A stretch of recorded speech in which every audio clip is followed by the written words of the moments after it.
Hello. Hello. Welcome to the Rebel Radio podcast. This is Evil Dr. Tran with Matt, the Electric Monkey, and Mark, the host. I'm thrown off. There's a lot of dramatics there. Yeah. Like, whoa. I went a little fast, but that's how I'd like to do podcasts in a world sometimes. Where the host takes a back Is that the first time that's ever happened? Probably. That someone else introduced the show besides me? I think so. I feel weird. Maybe Michael did once. Take a seat. Take a seat. You touched me in a funny... You've gone through a lot. You touched me in a funny place long. Going through a lot is an understatement. Yeah. You've gone through a lot. The fucking year. My last 2 weeks of my life have been enough drama to fill a 5 Ryan Gosling Notebook movies. I'm about to say, you could start a Hallmark channel of your own. But yeah, we're here. We're back, and trying to keep it normal. Yeah, we're trying to keep it normal. As normal as normal could be. Yeah. I don't know what normal is anymore. I don't know what normal is either. But I'm not going to sit here on the air and disparage my depressive demeanor of life right now. We're going to be positive on this podcast. That's right. As much as I'm a goddamn mess on the inside, we're going to have a good time and talk some. Yes, sir. And talk what one of us thinks is a good time movie. It's a good time. Here in a little bit. It's a good time. My week's been horrible. How's y'all's week been? Pleasant. Well, fuck y'all. Fuck you. No, I spent all week. I had like 6 or 7 hours of overtime yesterday. Nice. Friday. And it was just like I was training to learn how to do a new job at work. And I had to clock in from 11 till 9:30 in the evening. Was that Monday? Monday through Thursday. Yeah. Well, that's some long days. Yeah. Yeah, so I already hit 40 hours on Thursday, or over 40 hours on Thursday. So, fuck, man, you turn 40, then they make your ass work harder. Yeah, I know. But trying to run you into the ground. I know. But, yeah, that's the sucky part of the week. But other than that, my 40, my birthday gifts, self-gifts. Oh, yeah, your self-gifts. Yeah. Yeah, still trickling in. And I've already started using part of my, tax refund to pay off what I've accrued. You got yours already? Huh? You got yours already? No, I just filed it. Oh, yeah, okay. I didn't get mine yet. He means spending money you don't have yet. Yeah, basically. Which, hey, that's the American thing to do, man. Yeah. I like to personally thank my sponsor, MasterCard. MasterCard. Our purchases were sponsored by Lady Visa. Yes. And MasterCard. MasterCard. Like they say in the Ren Fair. Yeah. Rebel Radio Podcast. Yes. Sponsored by ourselves. Yeah. Other than that, yeah, things are copacetic on my end. Nice. Copacetic. Well, I don't know if I can use a word like that, but a good week. Had you over last night. It was great. Candlelit. Dude date, huh? Yeah. Popcorn. That's cute. Candlelight. Popcorn, beer. Yeah. Wow. Gossiping. The alcohol was hole in the fun. bottom of the popcorn bucket. Yeah, we gossiped. Gossip. Hole in the bottom of the popcorn bucket. What the heck? Did each other's hair. Yep. I have. You have much hair long. Well, neither does Matt. Yeah, dude, I discovered much. some gray hairs in my hair this week. I think it's from all the stress. We're not talking about our head. I know. Well, hey. Yeah, man. Oh, man. Gray hair. I'm looking the other day. I'm like, fucking fuck. If everything else is going on in my life the last couple weeks, I have to get some fucking gray hair. It's like, what? Oh, I already started having that. Yeah. Gray hair, silver hair, whatever. Yeah. Silverback. Silverback long, silverback gorilla. But yeah, it was great. I got that new TV and I really like it. And man, I'm like you. I haven't paid for it yet either, but I'm waiting for income tax to come in. Wink, wink. Yeah, wink, wink. Who is it? Yeah. Who's your sponsor? Discover. Cons.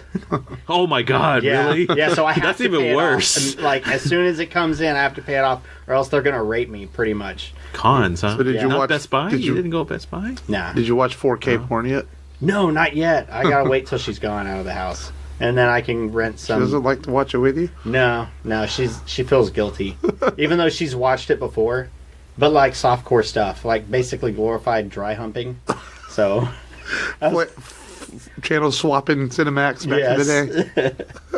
I didn't realize that's what they were doing. This conversation's going off the rails, guys. Yeah. It's going off the rails. But yeah. It's the, no, I haven't done that yet. And I need to get a better cord. I know I have like a high performance HDMI cord, but I don't think it's rated for 4K.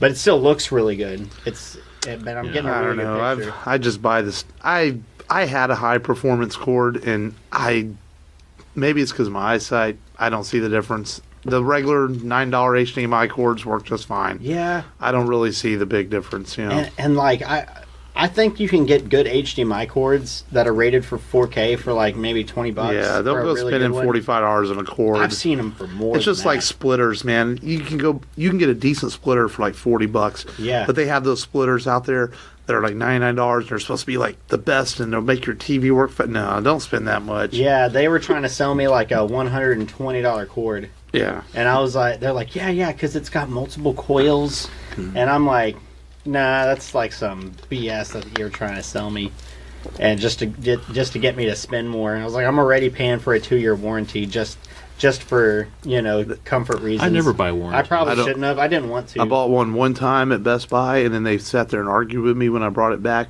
and over something, and I'm like, never again. Fuck them. Car warranty, sure. Yeah. But yeah, electronic warranties, nah, it's not even worth it. It's like freaking Republicans and their warranties. And then,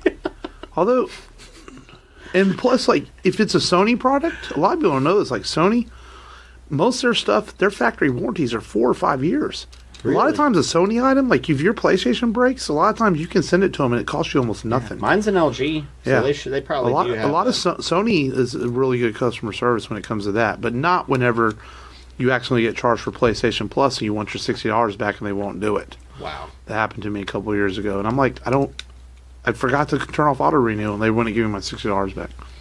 I was pissed. Bastards. Man. So, but anyway. Anyway, that's how it's been. Freaking Republicans. Well, I'm glad y'all had our money. I'm glad Don't you mean people that are really lizards on the inside? Oh, yeah. Those lizard people. Frog people. It's just real, man. Just like Roswell's real. Roswell, yes. I believe in Roswell. It's just real. Oh, something happened there, for sure. Yeah, Chuck Norris landed in the middle of the desert. And they're like, who is this man? A weather balloon. Come on. Weather balloon, the Zephyr? Yeah. A weather balloon crashed. That's what happened. What else could happen there? I don't know what you guys are talking about. Optimus Prime. Yeah. But, well, that's good. Y'all had good weeks. Yeah. Like I said, my week sucked. We're not going to get into it.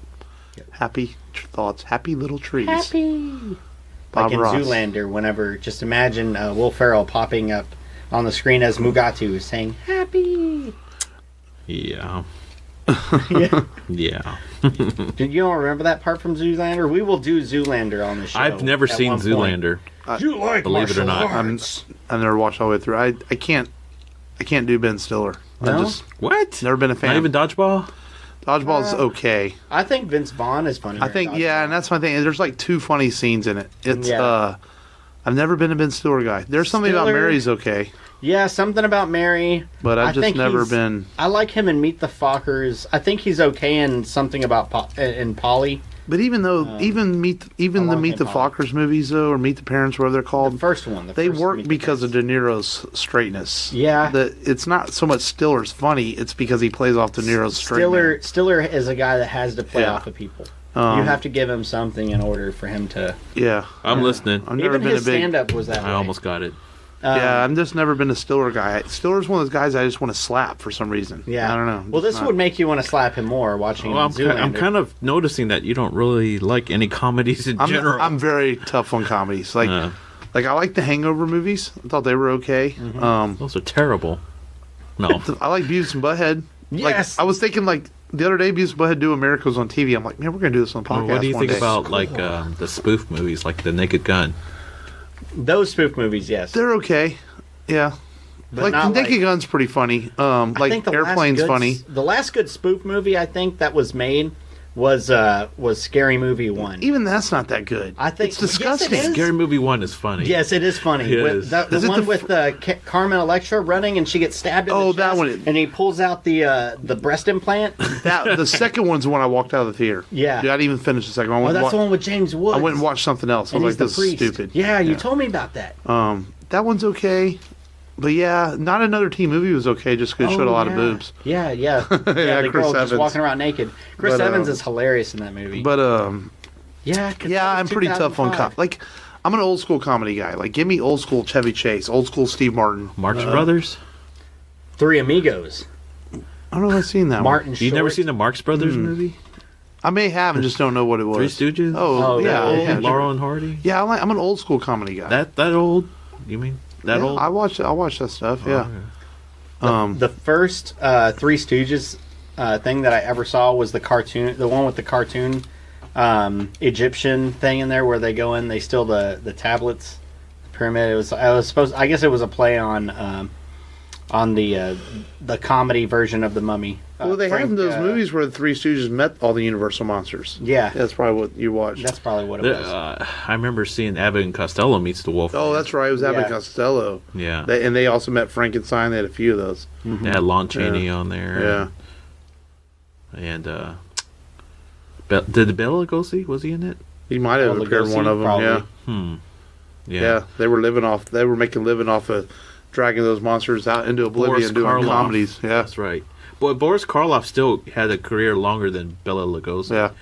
You know, Yeah. They were doing that stuff, trying to turn them into comedies crazy and Hungarian. just kept milking those characters for years. Yeah. But yeah, so I'm pretty tough on comedy. That is true. You know, like last week's movie Clerks. That's my kind of comedy. You know, I don't know. Fucking That's a dead dude. Fucking a dead dude. You know, and that actually happens. Like your penis can still be stiff whenever you're dead. Did you try this? And this No, conversation I haven't- I going didn't off try the and rails again. like everyone knows that's listened to the podcast long enough. My most hated movie is Tropic Thunder. Everyone found it so funny. I hate that fucking movie. You know what's funny? I thought it was terrible. I didn't like it at first at all. I thought it was stupid as hell. I thought Jack Black's character was dumb. I thought Tom Cruise was okay. And then I watched it with my parents, and I'm like, I found it funny the second time around, like more funny than I did the first Why did time. they enjoy the humor? I think it was because my mom enjoyed the humor because she's a huge Tom Cruise fan. So anything Tom Cruise says that is supposed to be funny, she'll laugh at. I like Tom Cruise too, but I just Yeah. didn't find that movie. I hated that movie. I don't Yeah. know. I think probably Robert Downey Jr. was probably the best part of But that I have a movie. hard time with satire too. And Tropic Thunder is a comedy / satire, just like drama satire. I'm not a big fan of like Black Swan. He's supposed to be like this social satire on going crazy and bipolar disorders. And I watched that, and all I can remember from that movie is Mia Kunis and Natalie Portman kissing each other. Yeah. Because the whole rest of the movie was just like I hated every second of it. I thought it was a psychological thriller, actually. Well, yeah, it's supposed to be like a psychological / satire on people with disorders, and the whole movie was bizarre and weird. Well, Aronofsky's last movie, Mother, was about pollution. Yeah. So That's why it didn't But seem to make sense. that director, have you seen The Fountain with Hugh Jackman? Yeah. I love it. It's one of my. I'd put The Fountain in like my top 50 movies, but then everything else Aronofsky's done, I haven't really liked. I liked his movie, The Wrestler. Yeah, that was pretty Yeah, good. Wrestler's good. Yeah, Yeah. I Mickey forget Rourke about. was I forget about that one. That's pretty Fantastic. Yeah, whenever he was banging that girl on the bathroom. No. No. We're off the rails again. I thought that's what you were talking good. about. I love. Not for just the sex scene. Come on now. But I love The Fountain. That's such a great movie. I think The Fountain was really good, really underrated, and Hugh Jackman did it for almost no money because he Wow. wanted to see the movie made.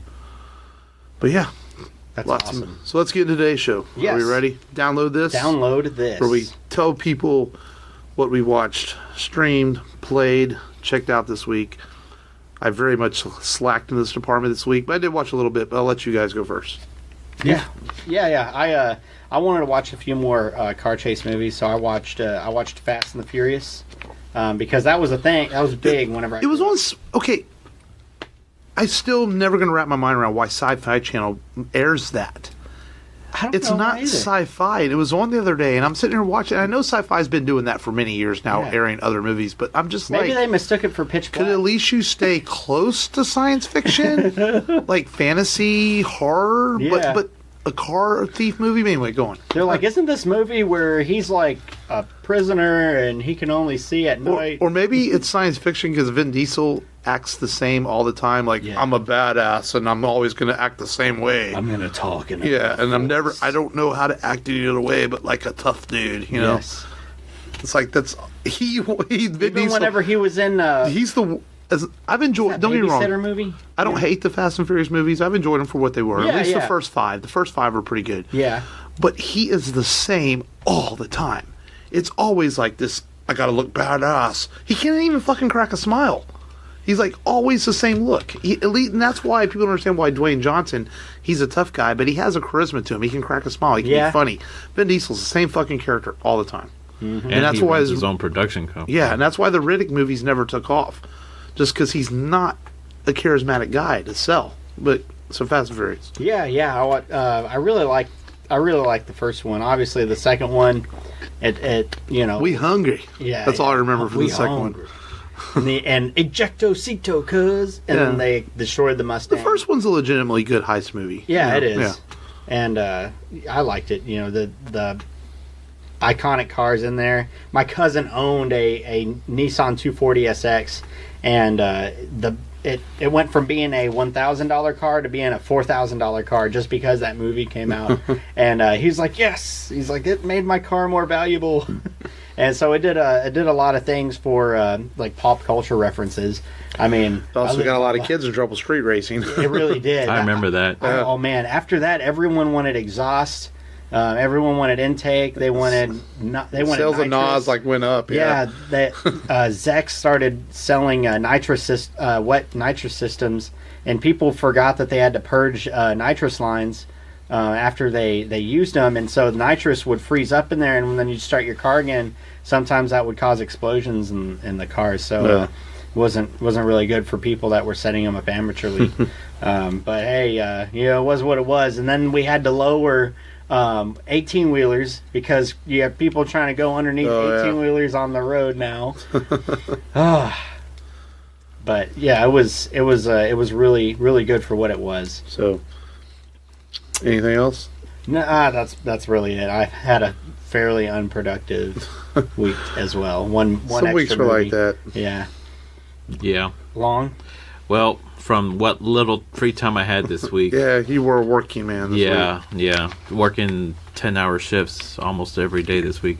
I did manage to binge watch the latest Transformers series, Cyberverse. And it's like 12 or 16 episodes. And they're only 10, 11 minutes each episode. Is it online? Yeah, Watch it's it? all on YouTube. Okay. You can watch it on YouTube. And it's really good. It's Yeah. actually pretty darn good. Is it separate from that Machinima series that they were doing? Yeah, 'Cause it's its own like, thing. the Machinima series, the first ones were good. Then it's just fell off the rails. The second and third part of that, the Prime Wars trilogy. Yeah. That's what the Machinima one was called. Yeah. The Prime Wars trilogy. It's No, it's not like that. Yeah, it's exactly. it's, Just it's fell off. more family friendly. okay. Yeah. because the not- Prime Wars started off really well and just fell apart. yeah. Although I did enjoy the Titans Returns part. Yeah. The big giant That part- city. Yeah. Yeah. But man, when Machinima closed like 3 weeks ago. Yeah, I saw remember that. And when someone, I remember Machinima was first announced, I was like, what? And I never watched any of Yeah. it except for the Transformer stuff. I did watch the Mortal Kombat Legacy. That was pretty good. Oh, yeah? Yeah. Yeah. Those were well done. Yeah, but other than that, I will watch the Transformers the movie that you let me Yeah. borrow, and I was on the Transformers binge this week. That and collecting the toys. Yes. Yeah. Yeah, but, I Yeah. didn't play any games. No, I've with everything going on, it's been hard for me to sit down and focus. But I did somehow manage. I rewatched Solo the other day because it's on Netflix. And I was Nice. like, even though I have the Blu-ray, I was like, I'm going to watch Solo. And I still think it doesn't get enough credit. It just Lucasfilm should have pushed it back to Christmas. We should have had that just out in theaters here recently. I think it was just too much after the fallout of Last Jedi and I agree. and everything. Because man, I'm like, man, Solo's actually a lot of fun. I just like don't get why people didn't go see it, and maybe it's because it wasn't Harrison Ford, or maybe it was something, I don't know. But I enjoyed the heck out of it. I don't. I mean, everyone else besides the actor was pretty good. Yeah, Donald Glover was good as Lando. Chewie was Chewie, of course, and the characters were interesting. But the actor, it just didn't have that same natural charisma. yeah. And I think he catches it more towards the end. Yeah, and he kind of has that Jesse Eisenberg-esque type acting. I feel like Or Michael Cera. once you get to the Kessel Run and he's in the ship, The Kessel Run was awesome. and he's in the ship talking Yeah. back and forth with Chewie, I do feel like from there on he kind of gets Yeah. that Ford flair, and you notice it the rest of the film. But Yeah. it does take him a bit to find his niche, and I think he did a good job of not trying to be just like Harrison Ford, because there's no way you can be like Harrison Ford. Heck no. But I think he did good enough, and and I think the movie works on way more levels though than it doesn't work. I mean, I think it's a good Star Wars movie. Yeah. It's a solid, and everyone was worried about how like you're going to ruin Han's legacy, and it didn't. It simply gave us the story of things we already knew. It just showed us. We know how he dies. Yeah, Yeah. and and I think it didn't do anything to ruin the legacy. I didn't feel that. So No. I think overall it's a good little movie. And the internet is still on suicide watch about the title of episode 9. Oh, I know. Everyone thought we were getting it this week because of Super Bowl. Bob Iger. Well, the Super Bowl, and then Bob Iger had the Disney earnings meeting, and usually Iger will always have a press conference after the earnings meeting and announce stuff, and he didn't. He didn't even announce anything to the public after the earnings meeting. So, Wow. It's I at this point we'll find out the weekend of April 12th whenever they have Star Wars Celebration, probably, Probably. and that's okay. We know it's coming. So, That's true. yep. So we all were major slackers in watching stuff this week. Yes. But I have a reason. He has a reason. Because he's working. You don't. You suck. What? I work too. Yeah. Well, yeah, Yeah. not really. Nah. Yeah. Nah. You tell people what to do. You don't really work. So let's get into today's featured movie. Going in 60 seconds. Not the original. Nope. Which, I was going to watch the original. And I didn't have time because it's on Prime. And then I was going to talk about it the whole time to confuse you. that was my idea. You're like, what? But no, we're doing the 2000 version, starring Nicolas Cage and Angelina Jolie. This is a time in which Nick Cage was at his prime, I would say. He won the Oscar for Leaving Las Vegas in the early 90s, and he was cast in a tremendous amount of action films: The Rock, Con Air, Face Off. He could do no wrong. Cage was a huge box office star in the late 90s, and even going into the 2000s with the National Treasure movies for Disney. And now he does a lot of direct-to-DVD stuff, even though he seems to be making a comeback with Mandy. I've heard good things about that. At the time, it's like these other action stars were on their downturn. It's like Arnold and Stallone, yeah. Stallone was 3 years removed from Demolition Man. Arnold had just made End of Days, and Bruce Willis had come out with Tears of the Sun, which was okay, but he wasn't Bruce Willis. But this was, towards the end of those really good Nicolas Cage movies. It's one of the last really good Nicolas Cage movies, in my opinion. I still like National Treasure, don't get me wrong, but I felt like there was a turn of the tides. Yeah, I've never around this seen time. National Treasure, honestly. And National Treasure isn't so much an action movie as an adventure movie. Even this is not. This is a car action movie. It's not this really is very car. It's not really a hand-to-hand fighting action movie, even though there's some fighting in it that's really poorly choreographed. Yeah. I didn't realize there's the scene where the gang members, whoever they are, attack the other crew approaches them outside the bar. Yeah. You can clearly see the punch thrown. I'm like, wow, come on. Yeah. Can't do better stunt work than that. But anyway, so the whole plot of this movie is really simple. His brother, Nick Cage plays a former car thief, and his brother gets into some trouble. He picks up a deal to boost 50 cars for this guy by a certain date. And he basically ensued a raid on the chop shop. On the and shop. The cars that they So Cage heisted has were to gone. come in and rescue his brother, even though he doesn't want to. And so they come up with this whole plan to boost 50 cars in one night because that's the way to do it. The villain played by Doctor Who. Yeah, the villain played by Chris Eccleston, who goes on to play Doctor Who, and Eccleston hates this movie. Raymond he hates it. He says, "Man, it was a bunch of bad dialogue," and he goes, "They give me my lines. I'm like, what is this crap?" And he didn't even want to say them. He disowns this movie. He doesn't like it at all for his first American film, and he couldn't believe that the American audiences like this stuff. He was just like, what? Because he has some of the absolute worst lines in the movie. He really does. And he uses his original accent because they want him to talk like in an American accent, and he couldn't do it. And he was like, no. And so he just uses his own accent. And you can tell on the film that Eccleston mails it in. Yeah. He just says his lines and goes on. You can tell he doesn't want to do this movie. He's doing it for a paycheck. Yeah, he kind of has the same tone all the way through. He's like, on this note, you'll see... I'm talking like Arnold. On this note, you'll see 5 cars, 5-0. Get the cars. What's my South American friend goes elsewhere. It's like, and I look like an asshole. Do I look like an asshole? Yes. And it's funny. I actually saw this movie in theaters because I think this came out at a time. There was a time from like 98-ish to like probably 2005. I went to movies a lot because I was young in college and single. And Frank, our friend and other sometimes co-host, me and Frank went to movies a lot. We lived close to each other. I was always in movies, so this is one of those movies that like I just went to see because it was out of the theater. So I did see it in theaters, and I remember initially not really hating the movie, not thinking much of it. I don't love it as much as you do. Yeah. I probably like it a little less now because as I've grown up, 20 years later, I realize like there's better heist movies out there than this. But it's a fun little movie sometimes. Yes, it's not a great movie. I will admit that. It's not a great movie. It's barely a good movie, but I feel like it is underrated because people cast it off as a bad movie.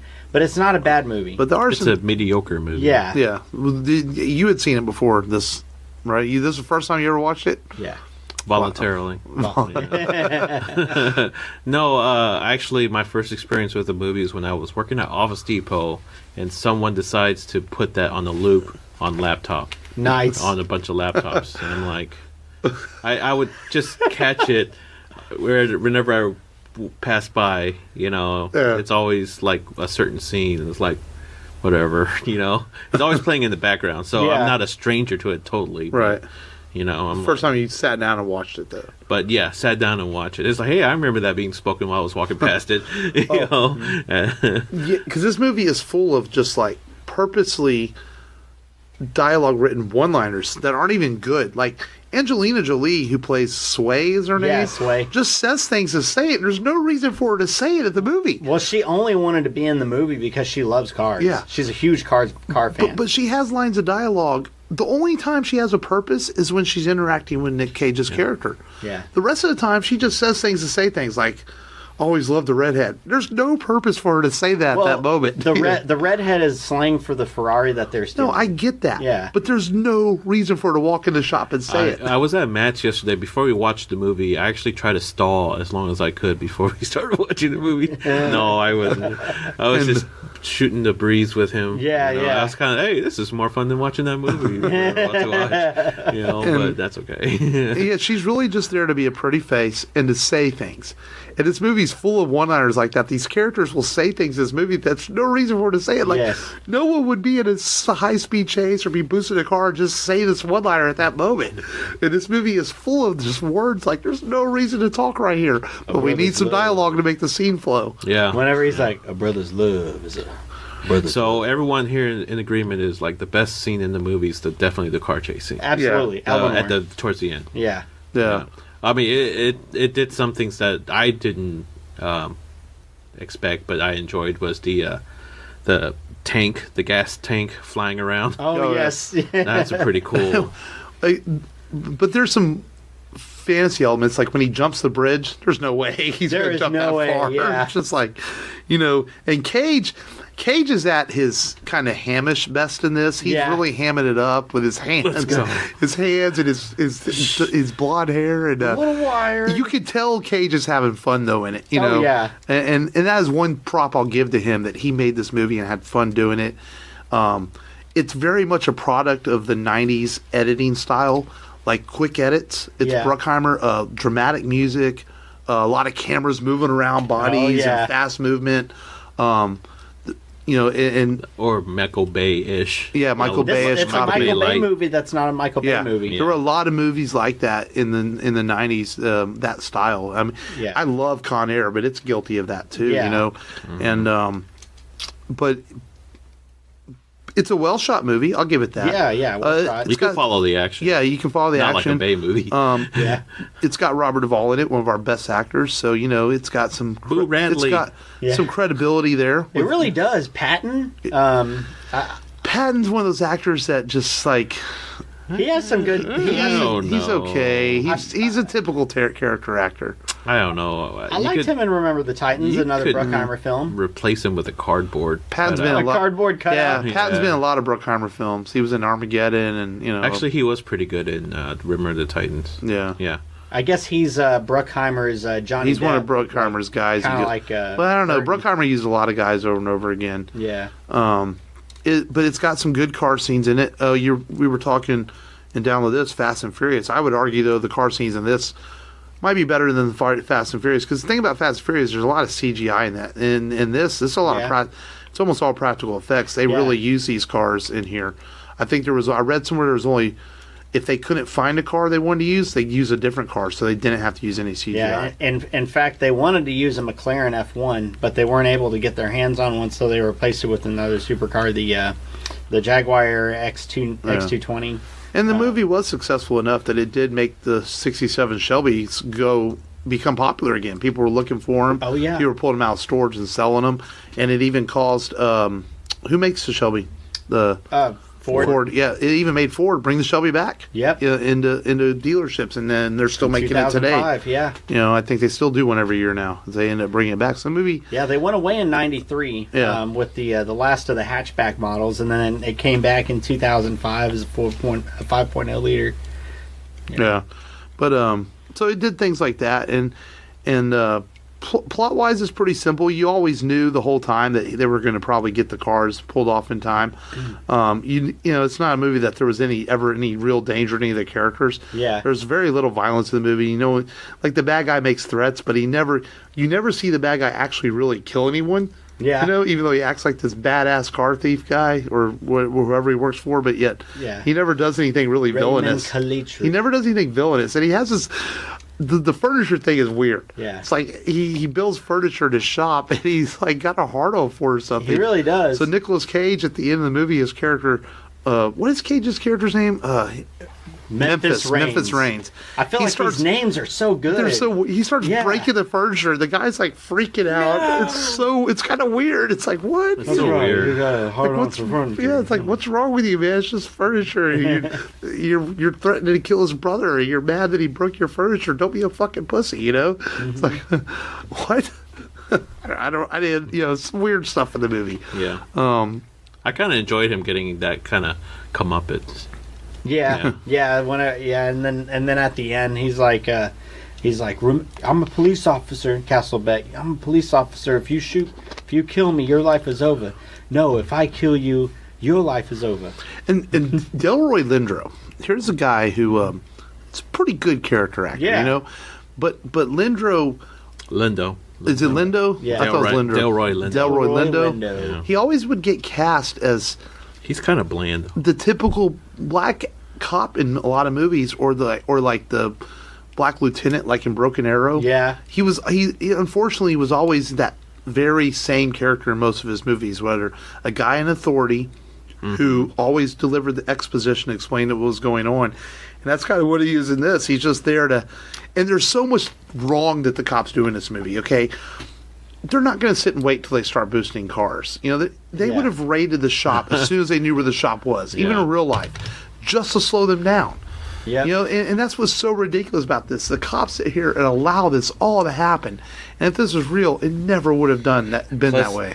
Plus, he's kind of treating it like a homicide. Right? It's just Grand Theft Auto. Yeah. And even the character, another cop, said that. Yeah, and there's a subplot in there where I guess the homicide was already on Dimitri's case. Yeah. But it's never really fully explained. They just tell him to stay away from it. Yeah. Then he's like, oh, screw the homicide detectives. We're going in anyway. And it's just like, what?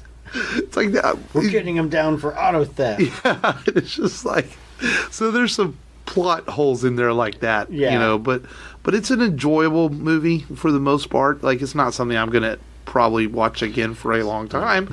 So, Matt, why are you so attached to this movie? I am a huge Mustang fan. Oh. Huge Mustang fan. My dad had a 67. In fact, he had a chance to either buy a 67. Sorry, he had a 68. He had a chance to either buy a 68 Fastback, which he ended up buying because it was $700, or he had a little over $5,000 saved up, and he could have bought a 67 Shelby GT500 KR, and it needed work though.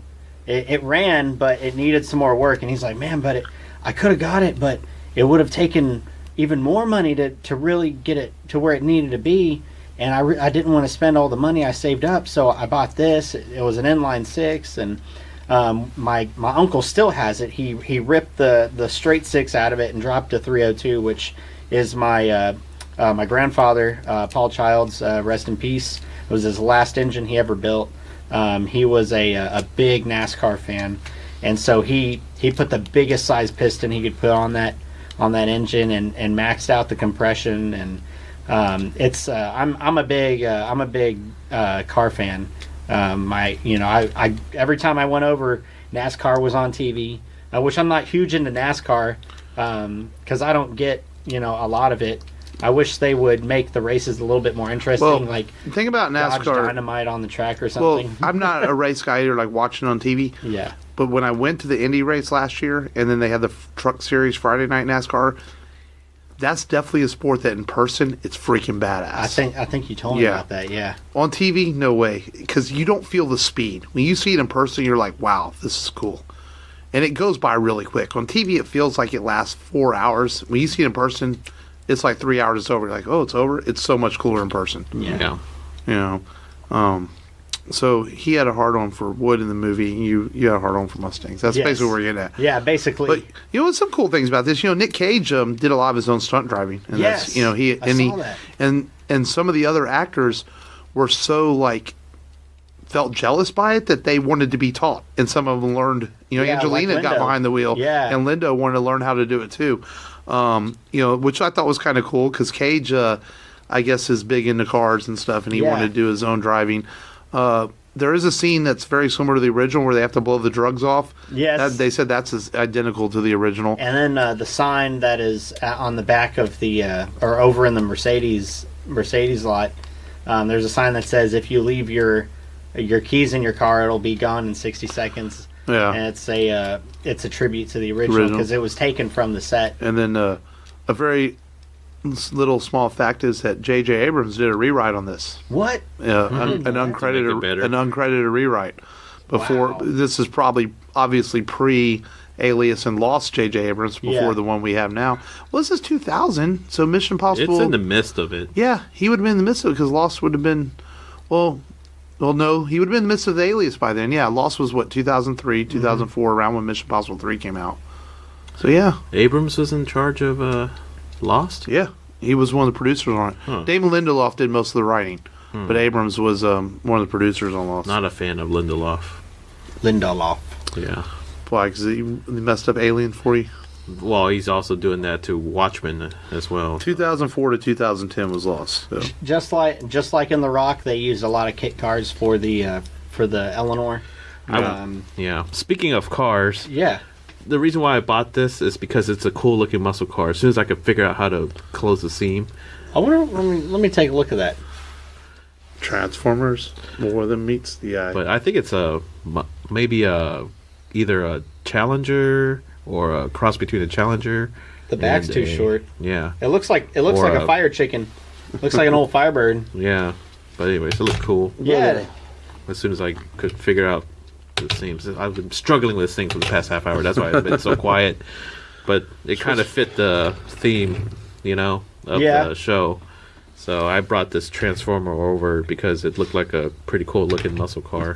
So they wreck 5 of these kit cars, these Eleanor kit cars, and 2 are left. So one goes to Put it on the Bruckheimer, and Bruckheimer does not want to drive it at all. He's actually scared to drive it, but Nick would drive his every day apparently, and really liked it. And I long saw this vehicle, and he's like, is that the same one from? Did you wonder if that was the same one from John Wick?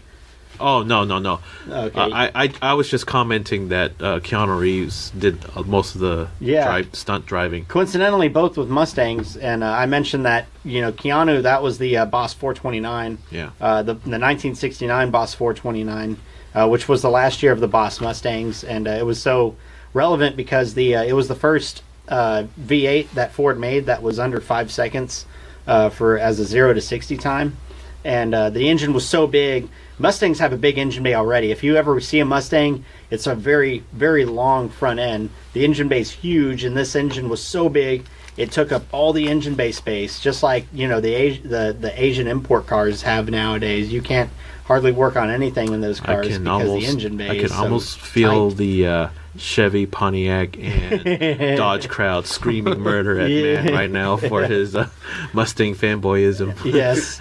I like, no, don't get me wrong, I love all muscle cars. I mean, in Drive Angry, the Olds 440 and 400 models that are in there are really cool. Yeah. I really like the Dodge Challengers that are very apparent in the Fast and the Furious movies. I mean, I think it's kind of like you're always going to have an affiliation to like Marvel or DC. You're going to feel stronger about one of those two as a comic book fan and as a nerd, but you love all of it all together. You maybe be like you might be 60% Marvel and 40% DC or vice versa, but it's all relative and it's all fun, and you want to absorb all of it. Yeah, sometimes, but there's only one return, and it's of the Jedi. And it's of the Jedi, not of the King. But yeah. It's a lot of cool cars in this film. Hemi Cuta's in this film for a little bit. You've got a Fiat Daniele, which I didn't know Fiats went back that far. It actually made big sized cars. A boring SUV. Yes, you do have a boring SUV. Yeah. Where they rescue from a birthday party or whatever's going on. It's like... Yeah. And then a rent-a-cop shoots him. I don't even think it's like so weird. Happen. Yeah. No, that's rent-a-cop. Yeah. Die, kids. Another scene that was just sort of there to have. There's a couple of scenes in this movie that are just there to make the movie longer. Yeah. And that's one thing when I was watching the other night, I felt like, man, this is the longest 2-hour movie I've seen in a while. It's a lot of and plot. It doesn't flow as well as I remember watching it back in the day. Like I said, I don't hate it. There's some legitimately good scenes in it. But there's like 3 or 4 scenes are in this movie for no reason at all, It's got the worst omelet in the world in the beginning. That omelet that Kit makes in the beginning, and he's just like pouring beer into the eggs, and he tries to pour salt in there, and he just dumps the whole thing of salt in there. Yeah. And I'm like, oh my God, what the heck, man? Yeah. Well, if I were to rate this movie, I could probably give it a C plus B minus. C plus B minus, that's fair. Yeah. I'll give Nick Cage's hair an A plus, and Angelina's dreads. Yes, and Angelina's how dreads. would you rate this movie?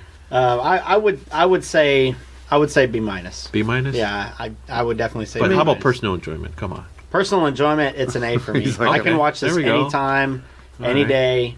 Yeah. It is a guilty pleasure film for me. All right, but it does. It's got a good car chase in it. So we were thinking like, what are some good car chases in movies? And I made a quick list. Right? Was it a good segue? Good segue. I did. Yeah, good segue. Yeah. I made a quick list right before we fucking started because I forgot. But I know you guys have some car chases list going. So go. We all share our number 5s? Yeah. Okay. My number 5 is Mad Max. Mad Max. The truck chase scene. Oh, it's Mad Max 2. Fury Road? Yeah. Or you mean... Just Mad Max. The Night Rider. Oh, the original Mad Max. The original. Yes. Yeah. I'm sorry, not... Road Warrior has the truck Road chase, Warrior, that's what I meant. Road Warrior. The last of the V8s. That's the first one. Yeah, so Road Warriors is... the Road Warrior is my number 5. I don't really do mine in order, but I wrote that one down. I was mesmerized by the way that movie was shot. There was an aerial helicopter view watching, and it was a 15-minute chase scene. Yeah. And that's unheard of during that time. Yeah. And that it's just shows consequences of a dude crashing in midair, doing flips, and that's an accidental shot too. You know, and it's just a lot of good things going forward. And then Lord, was it Humongous? Oh yeah, Humongous. Yeah. Was it Humongous? Yeah, was that his Humongous. name? Yeah. Yeah, and it's like, sure is your dad. It's such a villain, comic booky villain. Yeah, and very stuff comic It's book one of my villain. favorite Yeah. science fiction movies of all time. Yeah, that's my number 5 all-time favorite chase scene. Yeah. Yeah, I wanted to be very different, so I kind of reached. yeah.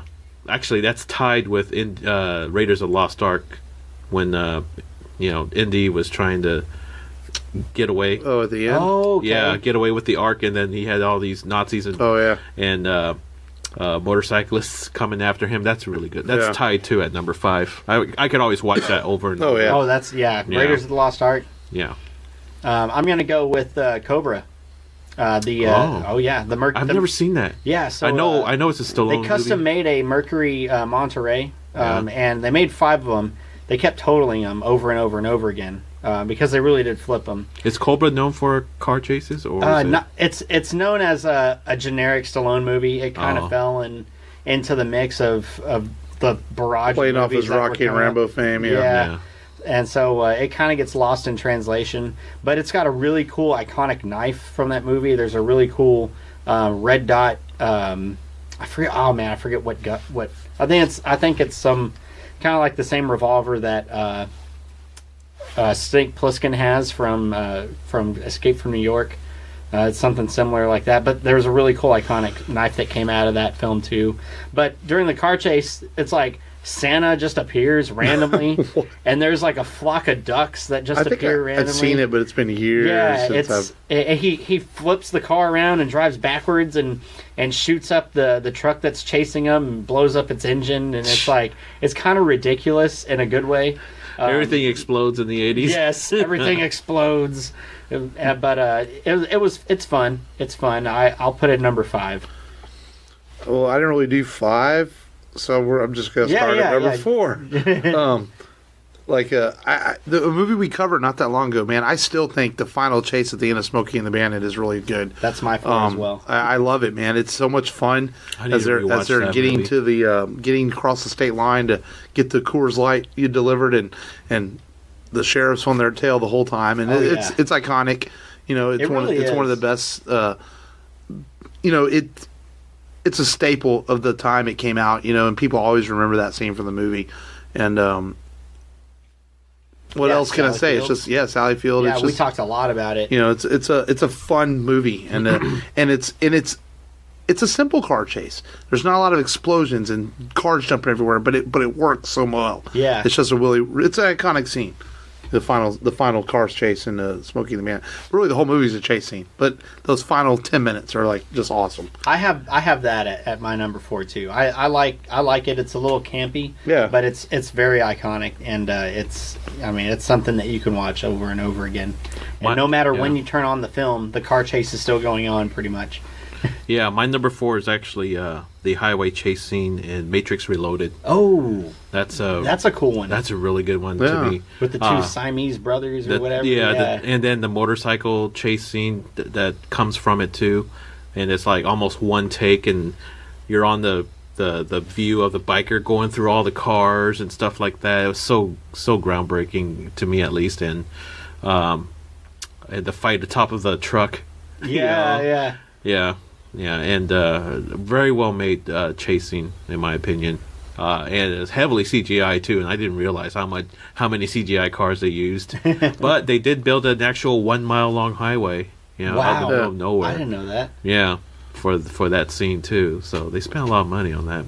But that's my number 4. I have another older movie. The Chasing the Blues Brothers. Oh, who can ever forget that? Every cop, all the cars, in every cop, all the Yeah. cars piling up. Everyone always remembers that from that movie. It's so much fun just watching how it all comes together, and the whole great thing about it is the Blues Brothers the whole time are so nonchalant. They just keep going, and all these cars are chasing her like whatever, and it just all comes together well. It's the best part of the movie. If we were to ever cover that movie, that's the best part of the film. And it's again just another iconic scene that everyone remembers. I'm going to go with the less iconic scene from a Bond movie that probably was considered one of the least popular Bond movies, The License to Kill, with the two semi-trucks going around the highway. Because it is arguably probably the worst James Bond movie made. Yeah, this is probably really. I don't think it is. This is probably the best part of the movie. Yeah. The two semi-trucks with Tim Dalton. Dark. Driving around the mountain, almost falling off. And then he friggin' dodges a missile, turning the I remember. 18-wheeler onto 5 wheels, technically 5 wheels.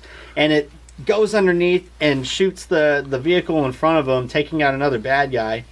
And it's just ridiculous. He ends up running from the vehicle as it explodes. But it's a very improbable scene that is pretty enjoyable. I figured if you're going to pick a Bond movie, you're going to go with there's been the chase from several Casino Royale or GoldenEye. Because even The Man with the Golden Gun had a really good car chase in it. There's been some really good ones in the Bond films. No, that's a good pick. Yeah. Yeah, my number 3 is a 3-way tie. Mine is... That's cheating. It's cheating. Yeah, it's a 3-way tie. 3. Fight me.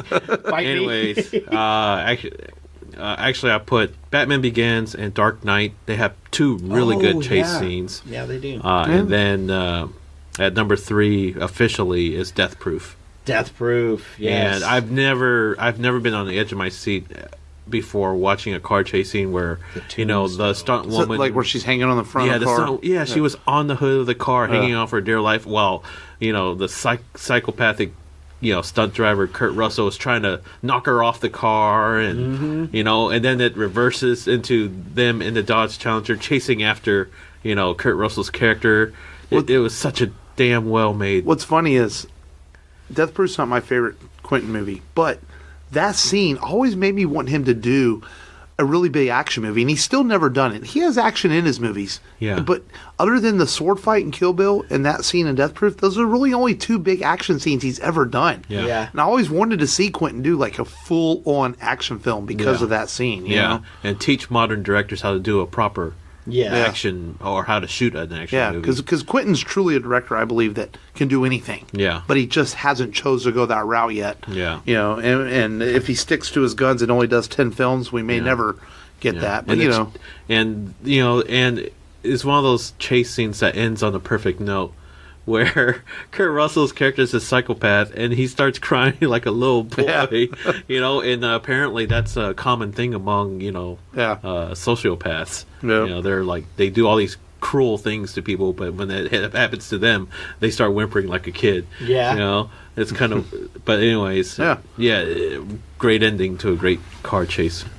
So that's my number 3. So at number 2, I have a movie that just came out last year. And has 2 scenes in it, and it's Mission Impossible Fallout.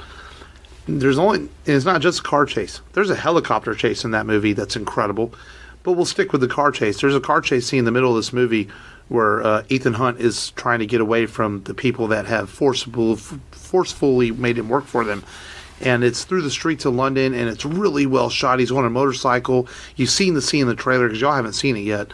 You see the scene in the trailer where he hits the car and he goes flying on the motorcycle. It's just an incredibly well done sequence, and that's why I've continually said Mission Impossible Fallout was one of the best movies of 2018.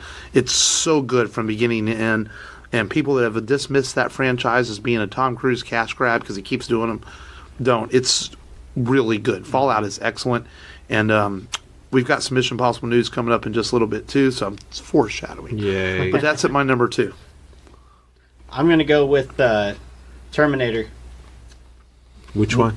The 1. Oh, okay. Whenever they're going into the steel plant, and they have the homemade bombs that they just made, and they're throwing it at the 18-wheeler that he's driving. Oh, towards the end. And he's like, parts of his face are like have already fallen off, and he looks like he's like a friggin' wax figurine. You can tell that the makeup is very 80s, but Arnold just looks cold as ever. It feels like a horror movie at this point, because you feel like he's like a friggin' Unstoppable. cybernetic Michael Myers after Sarah Yeah, Connor. but is that better though than the truck chasing Edward Furlong in Part 2? That's a really good That's one. a fair that's a fair point. When it comes to the Terminator franchise, yeah. or even T-1000 chasing them towards the end after they escape from Skynet. That's tough, man. That's when a it comes to tough the one. Terminator franchise, Yeah.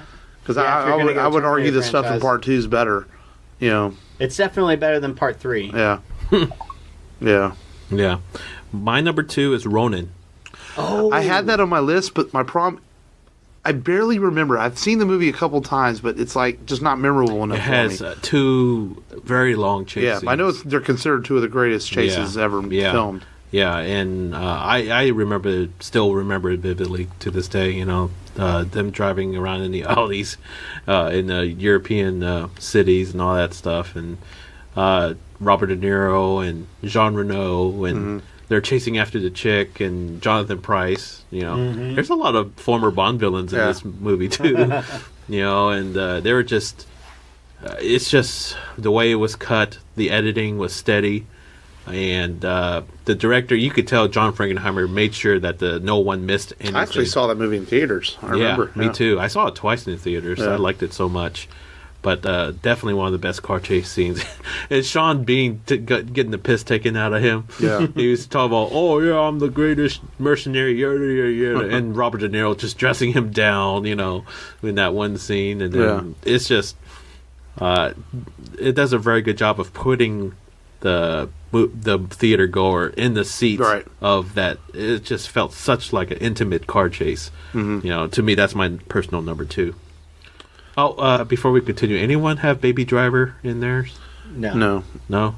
Yeah. I did see Baby Driver. I thought I wasn't as high on that as everyone else. I thought it was okay. I enjoyed the movie, How was the but car chase scenes?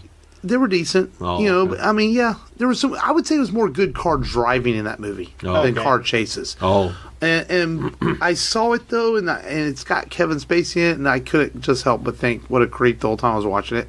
That's probably my problem with it, but I didn't hate it. It was okay. John Hamm is quite the character in it. Yeah. You know, but it's a decent film. Yeah. But how about the anyone have well, we'll get over honorable mentions. Okay. So that's my number 2, Ronin. okay. At number 1, I have the first 30 minutes of Mad Max Fury Road. I mean, it's absolutely incredible. Yeah. It's, you know, when from the moment we see Max till he gets put in the bloodbath thing, and then he escapes and he gets in his own car, and Furiosa's there with him, and just in the sandstorm, the whole thing is like this adrenaline rush. I remember you and I saw it in theaters. We felt like we could breathe when the movie was over. Yes. It's still such an incredible movie. We covered it on the show last summer. That's my number 1. And yeah, it's George Miller, amazing work. It's all and it's 90 in George Miller. It's 75% real. You know, he said only 25% of the movie is CGI, and that's amazing work. And it's absolutely incredibly done. The movie still a couple years later holds up remarkably well. It's one of the best movies the whole in this movie's decade. a chase movie. Yeah. You know? You can't beat it. There's no way. I mean, that's the absolute Mount Everest of car chase movies to me. Yeah. You know, Fury Road, mostly practical effects. The storytelling's all in the visual. There's not much dialogue. It's just freaking. You could connect the dots visually. You know, I feel sorry for blind people who aren't able to see a visual spectacle as this. You know, and have to watch it. You know, visually impaired, unfortunately. So, what was your number 1? My number 1 is The French Connection. Oh. It's just friggin' ridiculous Yeah. of a car chase. Yeah. And Popeye Doyle. I think I don't think it'll ever get old. It's like a 20-minute car chase. It feels like. I don't think it's actually 20 minutes. He's but it chasing feels, a rail car, right? Yeah. A subway. Yeah. Yeah, and he's going through pedestrians and he's hopping on sidewalks, and then he's going everywhere, and it's really fun. And for an honorable mention, I'll say Ricky Bobby whenever he has he has to outrun the cops. Have anyone seen Bullet? Yes, I wanted McQueen, I wanted to put Bullet on there, but I felt like I'd given too much praise to Mustangs already. Yeah. Yeah. There was. How about What's that series with Jason Statham? Oh, the Transporter. Yeah, The first one's got some good scenes in it. Yeah. The Bourne Identity. It has Identity. really good chase scene. Or is it Bourne? Ultimatum. Ultimatum has the big car chase scene in it. Yeah, I knew one of them did.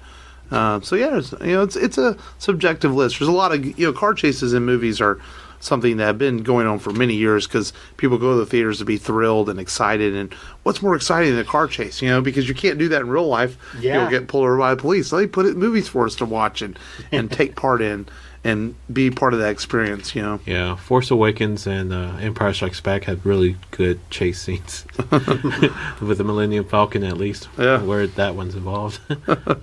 So car chases, part of cinematic history. Yeah, Being all dramatic. yeah. Yeah. The T-Rex car chase scene is pretty suspenseful too. Right? Let's go faster. Let's go faster. Yeah. So we're ready to do some news? We're ready Yes. for news. We'll start with the Mission Impossible news. This was actually last week, and I forgot it. They're making another one. Dude, they're gonna film them back to back. They're gonna film 7 and 8 back to back because let's face it, Tom's not getting any younger and doing his own stunts. And they're bringing back Chris McQuarrie to direct again and write the story. Rebecca Ferguson's coming back for her role. So I think this is good, man. You guys got to watch Fallout. It's so fucking Yeah, I good, need man. to. And y'all will enjoy it. And I'm all for this. I've really enjoyed this franchise a lot. It's been one of the better franchises of the last 20 years. It really has been. And even if you do only watch them once and like Mission Impossible 2 and not watch them again, this has been one of the better. And it's a reliable franchise. None of them in the series are really bad movies. And that's a good thing. And not every franchise can say that, So I'm excited for this. I guess they're going to start as soon as Tom's done. He's basically going from Top Gun Maverick to doing Mission Impossible 7. They want to start filming sometime next year for releases in 2021 and 22 back to back. So cool. More Mission Impossible. So that's Super Bowl, man. Everyone's expecting big things. Yeah, that's right. Oh, yeah. We got Avengers. We got a trailer, man, that was no one expected. The Patriots won. Patriots won. Patriots won. It didn't show much. We got some shots of the Avengers walking, and now people's theories are starting because there's a scene, I guess, in a field, and it looks like there might be an Avenger missing. I doubt it. It's probably just that From person's 30 not seconds. there. Come on, people. It doesn't show much, but 2 months away. they keep teasing the shit out of this movie. It's like, but I'm okay with that. I like it. Don't show me too much. They're saying it's going to be 3 hours, and there's some talk that Marvel's considering intermission. Like they used to do in the old days with movies. Yeah.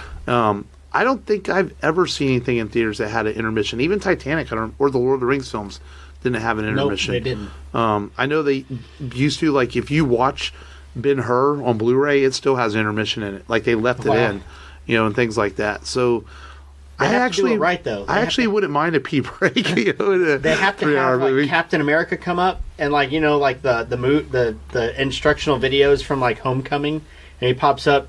So, you've drank all this movie soda, and now you have to go pee. But yeah, so I'm okay with Take that. a break. Mm-hmm. If Captain America says so. Yeah. So Is this part of your news? James Cameron hinted that James Cameron and Bob Iger said that he's confirmed that Alien franchise will continue, and that camera might be involved. and then the Deadpool series will continue as rated R. Okay. So that's good news. Wow. Yeah, I didn't write those down, but no, that's good thoughts. Yeah, I saw that. Cameron said that he's working on Neil Blomkamp's concepts and starting where to reboot it from Aliens, But and then ignoring Alien my 3. thing with Cameron though is I wish he would direct it. That's my only thing. Yeah. Because when you're producer by name, Battle Angel came out and reviews have not been real kind to it. And this is a movie he's been working on for years. And I still want to see Battle Angel, but it just seems disappointing because I thought after years we were going to get a better movie. These reviews are done by non-anime fans, and it sounds like anime critics like it. Right. So yeah, I still want to see it. So, but yeah, I'm not surprised. You've got a cash cow in Deadpool and the Alien franchise, so it makes sense that Disney wants to continue to use that. I fully expect them to come out with a new banner for films like Alien and Predator and Planet of the Apes, since they own that now. You're not going to see the Disney logo in front of it, but they'll be a Disney product. Like a Touchstone. Yeah, Touchstone or Miramax and things like they've done in the past. Yeah. I'm sure we'll have some line like that. But as long as they continue with it, I'm good with that, The Trench, which is characters from the Aquaman movie, are going to get their own movie. As DC continues to announce like a lot of movies, but what for? They're going to do like a horror style movie based on The Trench. Why? No. It's just do Aquaman 2. Yeah, I know. Aquaman 2. Freaking came and get Man of Steel 2 and you're doing freaking Trench Yeah, creatures? do Aquaman 2 and have him fight the Trench. But if it stars Ocean Master, I might give I it. am the Ocean Master. Yeah. So, yeah, I saw that today. And I'm just like, yeah, okay. Yeah. World War Z 2 has been canceled. Yeah. It's kind of a bummer, man. I enjoyed the first one. Yeah. I liked it. I was meh. Well, Meh. Yeah. I liked it. The ending was a bit lackluster, but a lot of people forget the original ending was post-apocalyptic. It like jumps 15 years, and Brad Pitt's character becomes like this post-apocalyptic warrior who's just wiping out the zombies everywhere. And I guess audiences didn't like that, and that's why they went back and reshot parts of it and did the ending we got. Mm-hmm. But I liked it enough that I would have liked to have seen a sequel, but now I guess we're not going to get it. I guess they reshot it so they could do a sequel. Yeah. And so it's been canned, kind of a bummer, but I guess it is what it is. Mm-hmm. Speaking of Cameron, he kind of let out that the Terminator, right now they're calling it Dark Fate. We've been wondering if we're going to get a title for Terminator 6. Dark. I'm looking forward to it. So- I'm curious to see what they do. I would imagine it's coming out in November. We've got to be getting a trailer soon. Just Yeah. hope the studio doesn't freaking spoil the whole movie in the trailer like they did with the last one. And, Genesis. Yeah. because I enjoyed it. It's not Yeah. too bad. Well, yeah, but it no longer exists. Because Yeah. isn't this supposed to be like a sequel to Terminator 2? yeah. They're not Yeah. going to pretend like the rest of them don't exist. Well, I would. Yeah. If I'm James Cameron, I would have that power and do it. Yeah. Yeah. So we'll see. There's no reason to kill off Sarah Connor in part 3. No. No. Die of cancer. Yeah. She wouldn't go out like that. She'd No. killing Terminators or something Yeah. like that. That's all the news I had. Did you guys have any other news? Not really. Glad you brought up the Deadpool and Alien, so I forgot about that. I did read that the other day. Yeah. So that was good news. Yeah. So we did some other foreshadowing earlier in the show, and y'all didn't even know it. Well, y'all kind of knew it. Y'all probably weren't thinking about it. But we were talking Quentin Tarantino movies. And so guess what we're doing next week? Dust Till Dawn. No. Man, yeah, I rewatched that not that long ago. I know It's not very good. No, the best I part is loved it Salma back in the Hayek. day, man. But now I watch it, I'm like, God, this is bad. It's like don't you really wanna bad wa- in parts. Don't you want her to put? We're watching her foot in your Reservoir mouth? Dogs. We are doing Reservoir Oh Dogs. yeah. Put the gun down! Here are your names. Mr. White, Mr. Blonde, Mr. Pink. Why am I Mr. Pink? Who cares what your name is? Yeah, that's easy for you to say. You're Mr. White. You have a cool sounding name. Let's go to work. Well, I don't know why I came here tonight. I got the feeling that something ain't right. What happens if the manager won't give you the diamonds? Cut off one of his fingers. The little one. I'm so scared in case I fall off the chair. And I'm wondering how I'll get down the stairs. If they hadn't done what I told them not to do, they'd still be alive. It's so hard to keep the smile from my face. I'm all over the place. You're acting like a first-year thief. I'm acting like a professional. And your friend they all got coming. Slap you on my back and say, Choice between doing 10 years. They can have some stupid mother. Ain't no choice at all. Bam. Bam, bam, bam, bam, bam, bam. you're under arrest, sugar. Harvey Keitel, Tim Roth, Chris Penn, Steve Buscemi, Lawrence Tierney, and Michael Madsen. They're the Reservoir Dogs. Hey, Joe, want me to shoot this guy?